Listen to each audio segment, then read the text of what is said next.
Hi, welcome back to Losing the Boomer Blues, Part 24.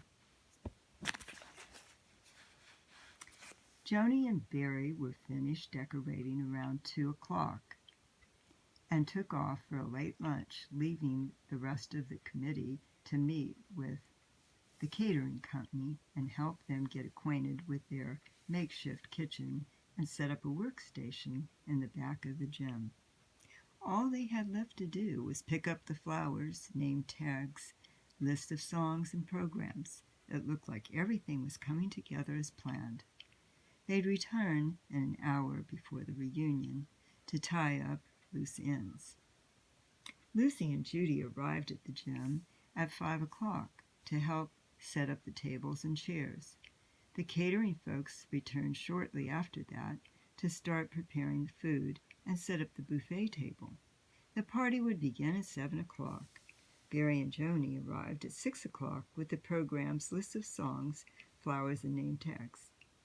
Joe pulled into Mary's driveway in his '57 Chevy a little before 6 o'clock and walked up to her front door carrying a corsage. They were anxious to relive old times with old friends dressed in their vintage '60s clothing. Mary wore a long floral print peasant dress with ruffles, long beaded turquoise earrings, and carried her white fringed leather purse.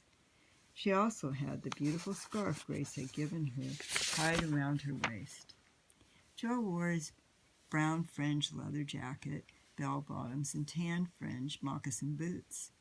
Before walking to the car, Joe placed the corsage on Mary's wrist and tied the ribbon. Opening the car door for her, he said, "You look beautiful, Mary, just the way you looked back in 1967. Nothing's changed about you except for the color of your hair, but I like it like that. Do you remember that song?" "I do. Who sung it?" "Pete Rodriguez." "Wow, I almost forgot about that one, but I bet Bob and Fred didn't. I hope it made the playlist." "I'll dedicate it to you, Mary." He kissed her forehead, and as she got into the car smiling up at him, he fastened her seat belt around her waist and closed the door. Once inside the car, he buckled up and remarked, "We don't have far to drive. You live close to Washington High." He adjusted his mirror and said, "This is going to be fun." "You bet it is." Mary pulled her shades out of her purse and said, "These will come in handy, I'm sure." They drove up 32nd Avenue until they arrived at their old alma mater. While pulling into the school parking lot, Joe stated, "Wow, Mary, this is a trip. I used to park my car here when I was a senior." They got out of the car and entered the gym. Immediately, they noticed Barry and Joni arranging the flowers on the tables. Joe picked up a program, pointed to the playlist, and said, "Hey, Mary, look, number 23. I like it like that." "Wow, Joe, looks like we'll be dancing to it tonight." Barry walked up and asked, "What do you guys think about the playlist?" "Great selection." "I like number 23. How do I dedicate it to Mary?" "Here comes Bob and the band. Let them know you want it dedicated to her, and they'll take care of it." Looking over at the caterers, Joni said, "We have to touch base with Tony and his crew. Joe, can you and Mary take over for us?" Joe calmly replied, "Don't worry, Joni. Everything's in control." He turned to Mary and gave her his prize-winning wink. Barry and Joni were relieved when Joe and Mary took over for them. The musicians were tuning up their instruments, and the caterers were preparing the buffet table. It was getting closer to showtime, and Joe needed to make the song dedication to Mary. The band was warming up on stage, so he had to hold off on his dedication. Hopefully, he would be able to dedicate it to her later. People were arriving and greeting one another in the parking lot. There seemed to be a good turnout. Joni and Barry returned to the check-in table, relieved Mary and Joe, and began handing out name tags to each former classmate. After the guests were checked in, they entered the gym and began to mingle with fellow alumni. Since everyone's senior picture was on their name tags, they didn't have to guess who was standing right in front of them.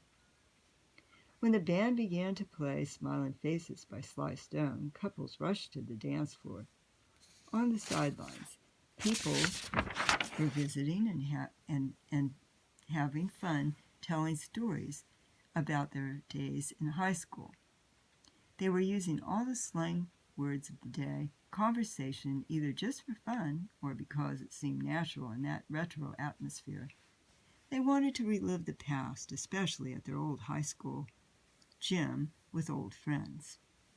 Lucy had Fred's shades with her, put them on to enjoy the party. The band was still playing Sly Stone music as people lined up ready to fill their plates with food. When Bill arrived, he escorted both Judy and Lucy onto the dance floor, and they danced to the music. Some of the old hippies opted to dance rather than eat right away because they couldn't resist the music. When the band took their first break, Jane and Bob joined their old friends at the dining table. Lucy and Fred were at the same table with Bill and Judy. Looking at Jane, Bob said, "I dig your shades. I have a surprise for you." Jane was curious. "What is it?" "Relax, babe." Putting his fork into his salad, he candidly said, "Believe me, it's guaranteed to blow your mind." Jane curiously said, "All right, I'll hold you to that." After eating her salad, Jane excused herself and paid a visit to the ladies' room. When she returned, she was astonished. She noticed that Bob was wearing his vintage sunglasses. She couldn't believe her eyes. She sat down, and as she reached for her wine glass, she asked, "Wherever did you find them?" "They were in my dusty guitar case." He leaned over and whispered in her ear, "Thanks to finding my sunglasses, I was reminded of a promise I made to you when we were 17. Bewildered, she asked, "What promise?" "The one I made to you when I first got these specs, remember?" "No." "On your 17th birthday, I promised to take you to Europe. In fact, I made that promise to you right here, in this gym." Wistfully, she said, "I remember that, Bob. And the promise has yet to come true." "It just did. That's the surprise I have for you." "Oh my gosh, are you kidding?" "Nope. We'll talk about it later. But right now, we have to finish our dinner so we can get back on stage." After they were done eating, Fred, Bob, and Phil returned to their instruments to get fellow classmates back on the dance floor. Most of the guests were ready to boogie down once again. The dance floor was filling up fast, and as the band played on, Joe was reminded of the fact that he still had to make his dedication to Mary. Wearing her shades, her Tina Turner Go-Go dress, and her silk scarf wrapped around her head, Jane walked slowly up the stairs to the stage. Still in shock, knowing that Bob remembered the promise he had made to her over 50 years ago, she pulled herself together, and smiling, she announced that the next song was dedicated to her best friend Mary. Looking down at Mary, she took her shades off, laid them on the amp, and began singing Proud Mary. Singing and smiling, Mary put on her sunglasses. After Jane sung the introduction of the song, and as the rhythm picked up, Joe and Mary let loose on the dance floor. Since Jane had made her dedication to Mary, Joe felt he had lost his opportunity to make his. After dancing to Proud Mary, Joe and Mary were exhausted and set the next one out.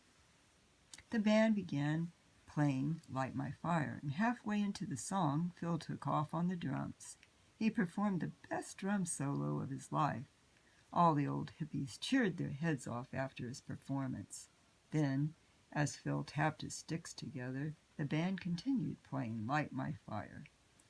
Fred started singing, and everyone in the entire room made a beeline for the dance floor, including Joe and Mary.